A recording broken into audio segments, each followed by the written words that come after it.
உன்னத பாட்டு 26வது பாகம். 25வது பாகத்திலே நான் கொஞ்சம் காரசாரமாக உணர்ச்சி வசப்பட்டு பேசினேன். உன்னத பாட்டு 5ஆம் அதிகாரத்தின் 2வது வசனத்தை உங்களுக்கு ஓரளவு விளங்கப்படுத்தி சொன்னேன். இன்றைய அநேக கிறிஸ்தவர்களதும் சபைகளதும் நிலை என்னவென்றால், தங்களுடைய நித்திரை மயக்கத்தால், இயேசுவோடு உறவாடாத தன்மையினால் இயேசுவை அவர்கள் வெளியேற்றி விட்டார்கள். வெளியேறிய இயேசு அங்கிருந்து பரிதாபமாக கதவை தட்டி தட்டி, கிறிஸ்தவர்களே, என் பிள்ளைகளே, என் மனவாட்டியே, என் புறாவே, என் பிரியமே, என் உத்தமியே, கதவை திற என்று கெஞ்சி கொண்டிருக்கிறார் என்று அந்த இடத்திலே நான் கடந்த பாடத்தில் முடித்தேன். இயேசுவானவர் வெளியே நின்று நம் வாழ்க்கைக்குள், நம் வீட்டுக்குள், நம் சபைக்குள் மறுபடி வருவதற்கு கேட்டுக்கொண்டிருப்பதற்கு நாம் வழங்கும் பிரதி உத்தரம் 3வது வசனத்திலே காணப்படுகிறது. அநேக கிறிஸ்தவர்கள், எல்லாரும் அல்ல, அநேக சபைகள், எல்லா சபைகளும் அல்ல, சொல்லுகிறார்கள் 5ஆம் அதிகாரம் 3ஆம் வசனத்திலே, என் வஸ்திரத்தை கழற்றி போட்டேன், நான் எப்படி அதை திரும்பவும் உடுப்பேன்? என் பாதங்களை கழுவினேன், நான் எப்படி அவைகளை திரும்பவும் அழுக்காக்குவேன் என்றேன். இங்கே பாருங்கள், வஸ்திரம் எதை குறிக்கும்? ஏற்கனவே இந்த பாடத்திலே பார்த்திருக்கிறோம். வஸ்திரம் என்பது நீதியை குறிக்கும். நீதி என்னும் வஸ்திரம். பழைய வஸ்திரத்தை கழற்றி போட்டு நீதி என்னும் வஸ்திரத்தை ஆண்டவர் நமக்கு கொடுத்திருக்கிறார். நீதி என்பது என்ன? தேவனோடையான சரியான உறவு. அந்த சரியான உறவு எப்படி வந்தது? கர்த்தராகிய இயேசு கிறிஸ்துவனுடைய கிருபாதார பலிய நிமித்தம் அவர் நமக்காய் மரித்து இரத்தம் சிந்தினபடியினால் அவர் நம் பாவங்களை மன்னித்து நம்மை நீதிமான்களாய், தேவனோடு உறவில் இருக்கின்றவர்களாய் மாற்றிவிட்டார். ஆகவே தேவனோடு இருக்கின்ற சரியான உறவு, பாவ மன்னிப்பை பெற்றுக்கொண்ட தன்மை, இது தான் அன்பானவர்களே வஸ்திரம். அப்போ மனவாட்டி சொல்லுகிறாள், நான் என் வஸ்திரத்தை கழற்றி போட்டு விட்டேன், நான் எப்படி அதை திரும்பவும் உடுப்பேன்? என்ன ஆண்டவரே, உங்களிடத்திலிருந்து நான் பெற்றுக்கொண்ட அந்த ரட்சிப்பு, நான் உங்களிடத்திலிருந்து பெற்றுக்கொண்ட அந்த உங்களோடையான உறவு, அதை இழந்து விட்டேன் நாதா. என்னுடைய வாழ்க்கையிலே முன்பு போல நீங்கள் இல்லை, முன்பு போல கிறிஸ்தவம் இல்லை, பின் வாங்கி விட்டேன். இதைத்தான் இந்த இடத்துல கவிதை நயமாக ஆவியானவர் நமக்கு சாலமோனின் உன்னத பாட்டின் வாயிலாக காட்டுகிறார். அநேக கிறிஸ்தவர்கள் வெளியாலே இல்லாவிட்டாலும் உள்ளாக அவர்கள் பின்வாங்கி இருக்கிறார்கள். என்னுடைய ஒரு செய்தி இருக்கிறது, பின்வாங்குதல் என்று. அந்த செய்திக்குரிய லிங்கை இப்பொழுது திரையிலே போடுகிறோம். நேரம் இருக்கும் பொழுது பார்த்து கொள்ளுங்கள், பார்த்தவர்களும் இருப்பீர்கள். இந்த பின்வாங்குதல் ஏன் வருகிறது, இதை குறித்து நான் பேசியிருக்கிறேன். இன்றைக்கு அநேக கிறிஸ்தவர்கள் பின்வாங்கி போயிருக்கிறார்கள். ரட்சிக்கப்பட்ட போது இருந்த அந்த அன்பு கிடையாது, அந்த ஆதி அன்பை இழந்து போயிருக்கிறார்கள். வெளிப்படுத்தின விசேஷத்தில் எபிஎஸ் சபைக்கு ஆண்டவர் சொல்லுகிறாரே, நிறைய கிரியைகள் இருக்கின்றன, ஆனால் ஆதியில் கொண்டிருந்த அன்பை நீ விட்டாய் என்று உன் பேரில் எனக்கு குறை உண்டு. அநேக கிறிஸ்தவர்கள் பின்வாங்கி இருக்கிறார்கள். இப்போ என்ன சொல்லுகிறார்கள் தெரியுமா? நான் எப்படி அதை திரும்பவும் உடுப்பேன்? நான் திரும்ப எப்படி ஆண்டவர் இடத்துல வருவேன்? நான் திரும்ப எப்படி மனம் திரும்புவேன்?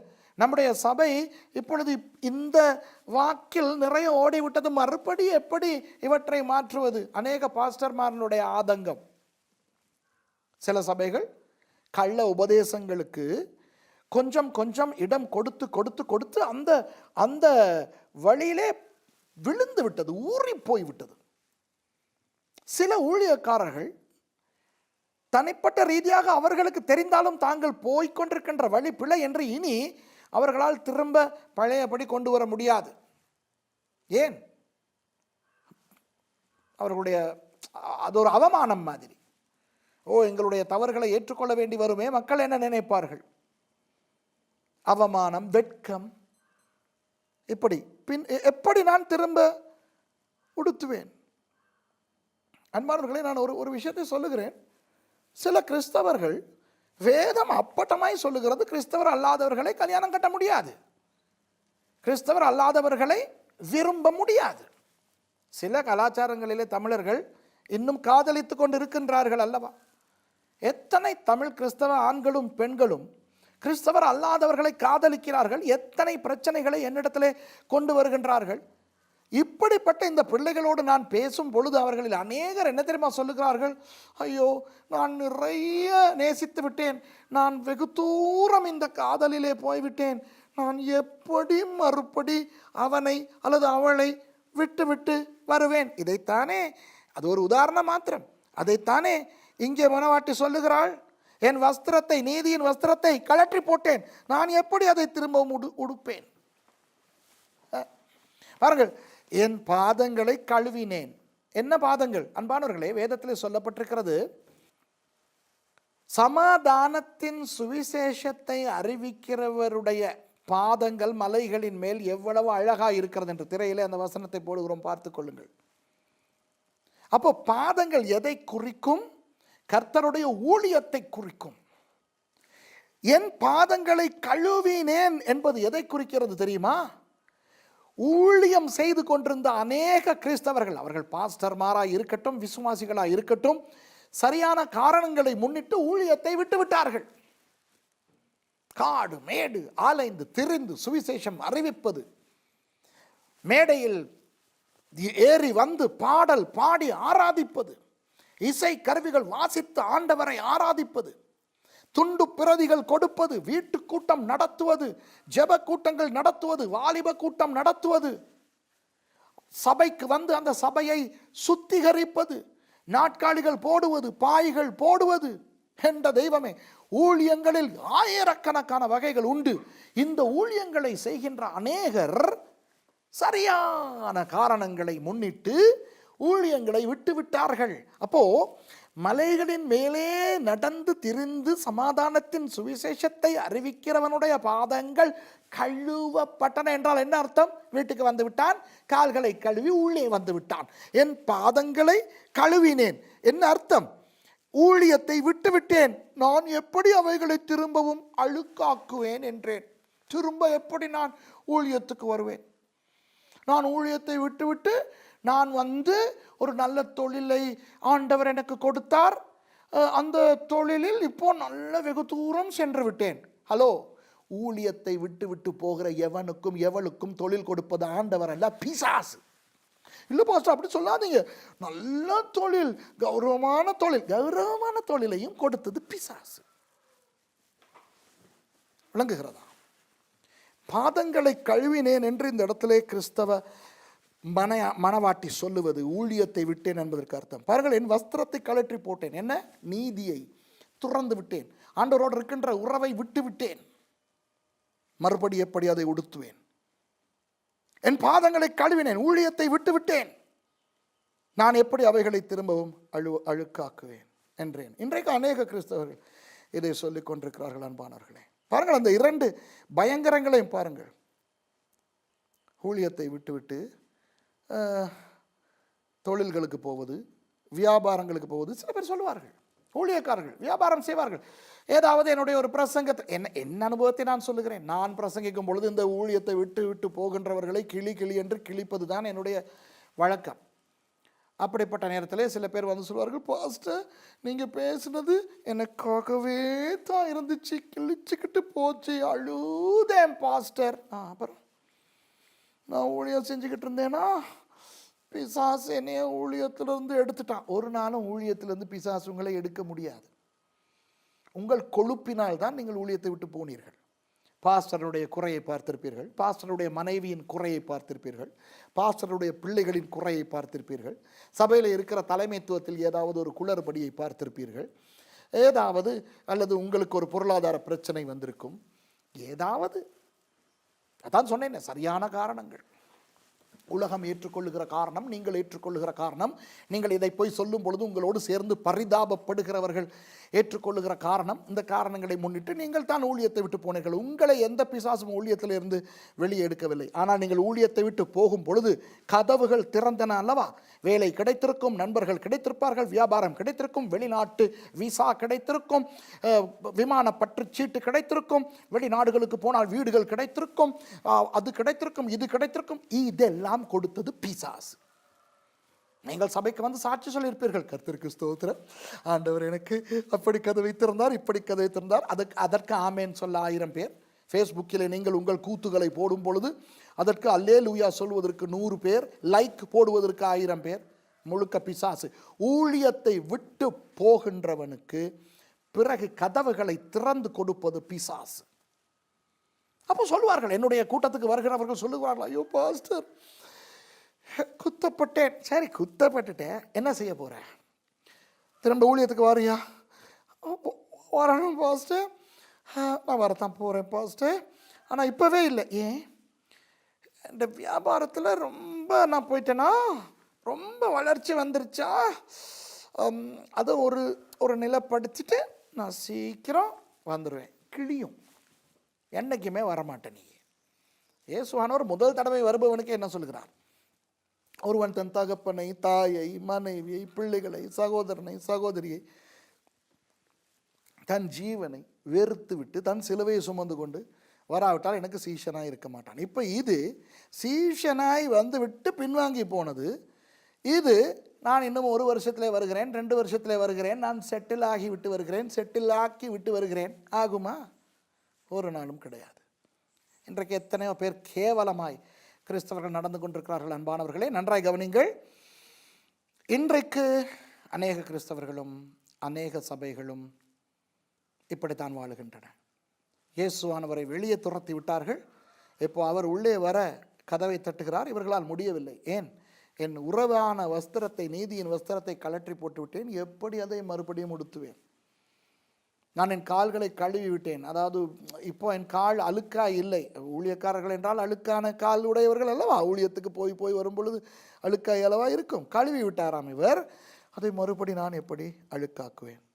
ஆனால் பரிதாபமான இயேசு 4வது வசனத்தில் என்ன செய்கிறார் பாருங்கள். என் நேசர் தமது கையை கதவு துவாரத்தின் வழியாய் நீட்டினார், அப்பொழுது என் உள்ளம் அவர் நிமித்தம் பொங்கினது. நமது ஆண்டவராகிய இயேசு எந்த அளவுக்கு நம்மை நேசிக்கிறார் என்றால், மூடப்பட்ட கதவை தாண்டி அவர் தூர போகாமல் அதே இடத்தில் நின்று கொண்டு, நாம் கதவை திறக்காத பொழுதும் அதிலே இருக்கிற ஒரு துவாரத்தை தேடி அதற்குள்ளாக விரலை விடுகிறார். எவ்வளவு பரிதாபம் என்று பாருங்கள். கடந்த பாடத்தில் நான் சொன்னேன், நமது ஆண்டவராகிய இயேசுவினுடைய பரிதாப நிலை இங்கே இருக்கிறது என்று. பாருங்கள், அவர் என்ன சொல்லுகிறார் 2வது வசனத்திலே, என் தலை பனியினாலும் என் தலைமயிர் இரவில் பெய்யும் தூறலினாலும் நனைந்திருக்கிறது. ஏன் பனியிலே நனைந்து கொண்டு தூறலில் நனைந்து கொண்டு இருக்க வேண்டும்? இயேசுவானவர் அவர் பாட்டுக்கு போகலாமே. இவள் மணவாட்டி என்னை வெளியே அனுப்பிவிட்டால் கிடக்கட்டும் அவள். இப்போ என்னை யாராவது வெளியே போ என்றால் இனி அந்த இடத்துக்கு திரும்ப போவேனா?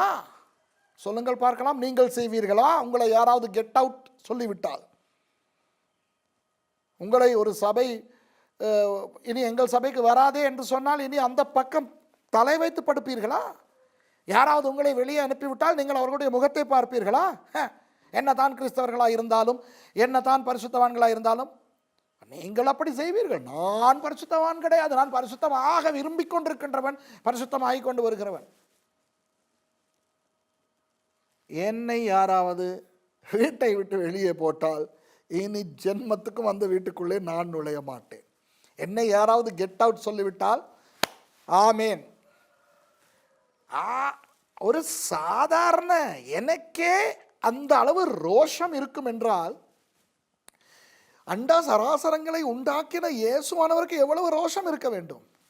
சபை கிறிஸ்தவர்கள் அவரை வெளியே துரத்தும் போது அவர் எவ்வளவு ரோஷத்தோடு அவர் போயிருக்க வேண்டும்? அன்பானவர்களே, நம்முடைய இயேசுவானவர் ஒன்றும் ரோஷம் கெட்டவர் அல்ல. ஆனால் அவர் நம்மேல் வைத்த அன்பு அவருடைய ரோஷத்தை விட உயரியது.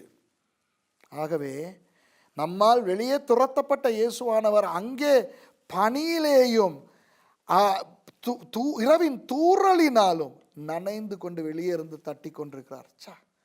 எவ்வளவு பரிதாபம்! கடைசியில் ஒரு துவாரத்தின் வழியாயே அவர் கையை நீட்டுகிறார். ஐயோ, வாயேன் முயற்சிக்கிறார். அன்பானவர்களே, இப்போ அந்த காலத்துக்கு தான் வந்திருக்கிறோம், கடைசி காலத்துக்கு வந்திருக்கிறோம்.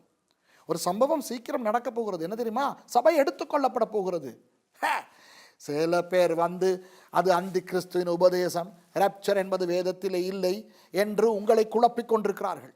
அப்படி ரப்சர் இல்லை, சபை எடுத்துக்கொள்ளப்படுதல் இல்லை என்று உபதேசம் பண்ணுகிறவர்களில் சிலர் பாஸ்டர்மார், வேதாகம கல்லூரிகளுக்கு போய் படித்தவர்கள், பட்டம் இருக்கின்றவர்கள், புகழ் இருக்கிறவர்கள், அவர்கள் நன்றாக அறியப்பட்டவர்கள். அதனால் அநேகர் ஏமாந்து போய் கொண்டிருக்கிறீர்கள். ஏமாந்து போக வேண்டாம். சபை எடுத்துக்கொள்ளப்படுதல் உண்டு உண்டு உண்டு. அது வேதத்தின் படியானது, அவ்வளவுதான்.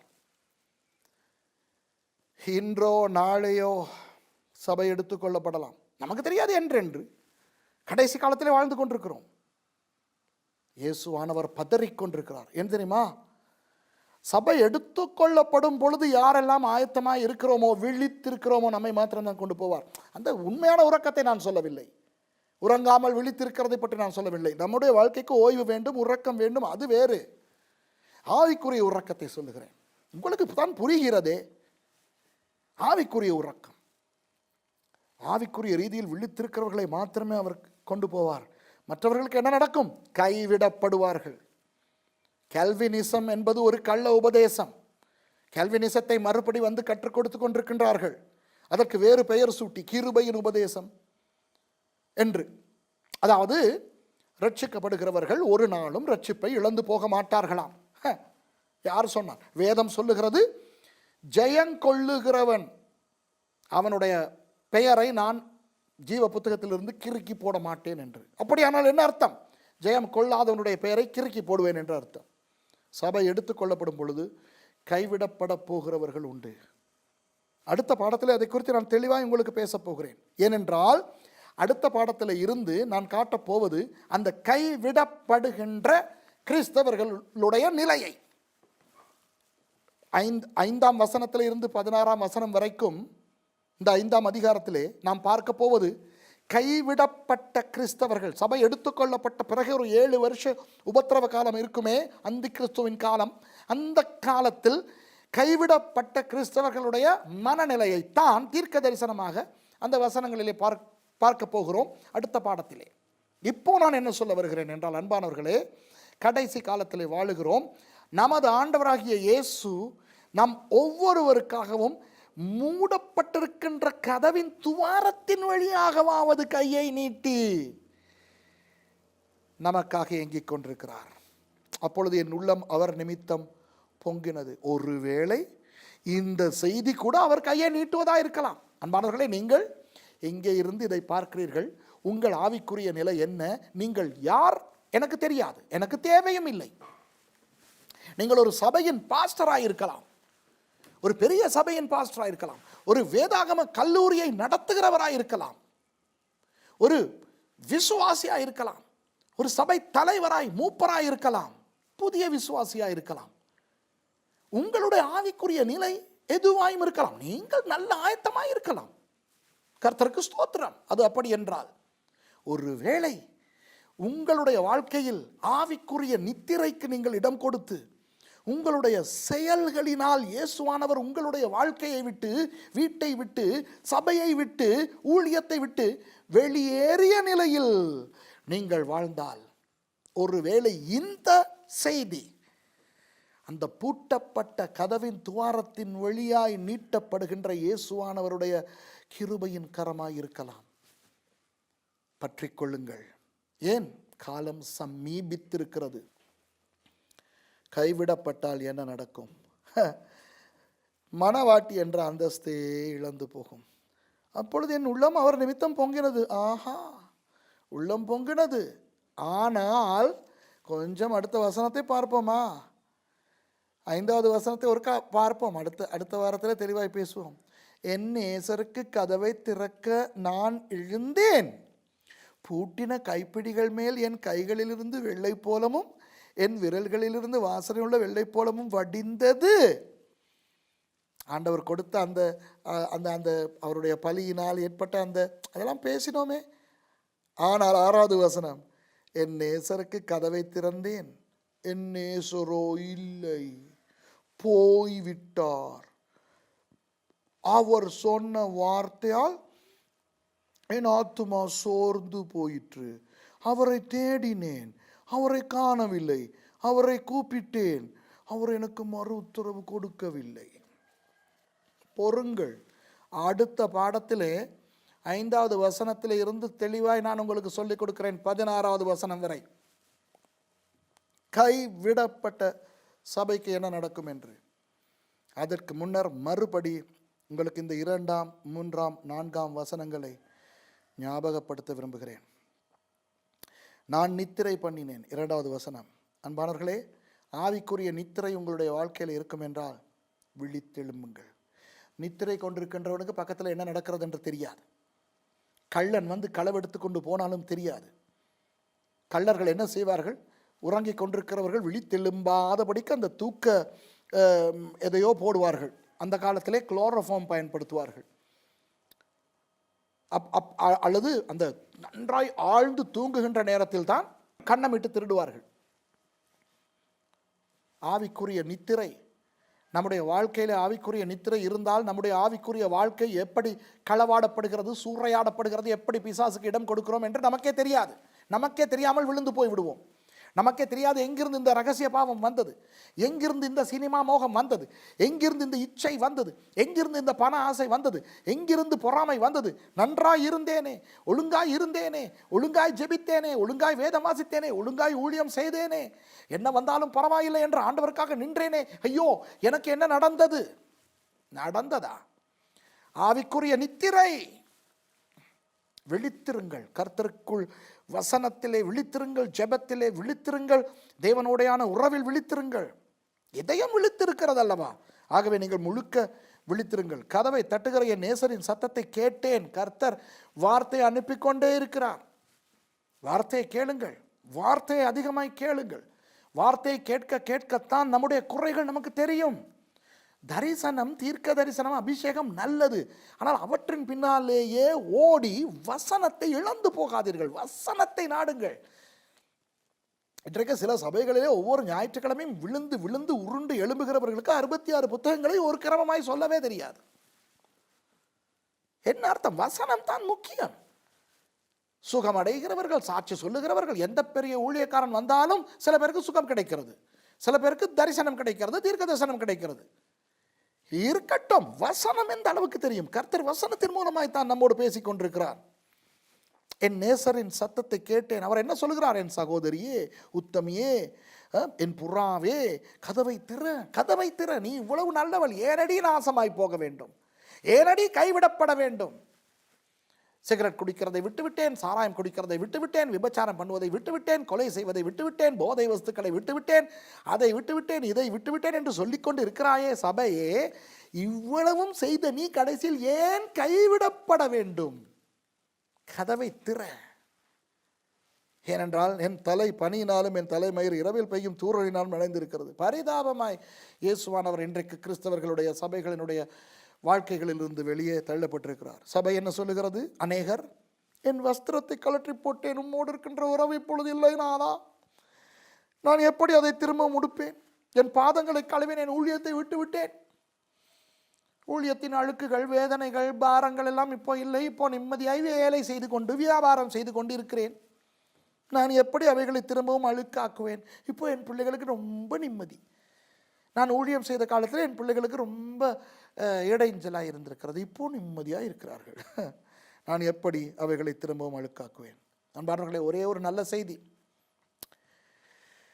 என் நேசர் தமது கையை கதவு துவாரத்தின் வழியாய் நீட்டினார். இன்னும் காலம் முடியவில்லை, கடைசி காலத்தில் இருக்கிறோம். இன்னும் சபை எடுத்துக்கொள்ளப்படவில்லை. இப்பொழுதாவது அவருடைய கையை பற்றி கொள்வோம். அப்பொழுது என் உள்ளம் அவர் நிமித்தம் பொங்கினது. ஆமாண்டவரை, இந்த செய்தியின் போது உங்களுடைய உள்ளம் பொங்க வேண்டும், பொங்க வேண்டும். உங்களுக்காக ஏங்கிக் கொண்டிருக்கும் இயேசுவானவரிடத்துக்கு நீங்கள் மறுபடி வர வேண்டும். உங்களால் வெளியேற்றப்பட்ட இயேசுவானவர் மறுபடி உங்கள் வாழ்க்கைக்குள் வர வேண்டும். பிந்துவதற்கு முதல் ஏன் தெரியுமா? அடுத்த பாடத்திலே பார்க்க போகிறோம். சபை எழும்புகிறது, நேசரை தேடுகிறது, ஆனால் காலம் கடந்து விட்டது. சபை எடுத்துக்கொள்ளப்பட்டு விட்டது. சபை எடுத்துக்கொள்ளப்பட்ட பிறகு என்ன நடக்கும் சபைக்கு என்பதனை அடுத்த பாடத்திலே பார்ப்போமா? போய் வாருங்கள்.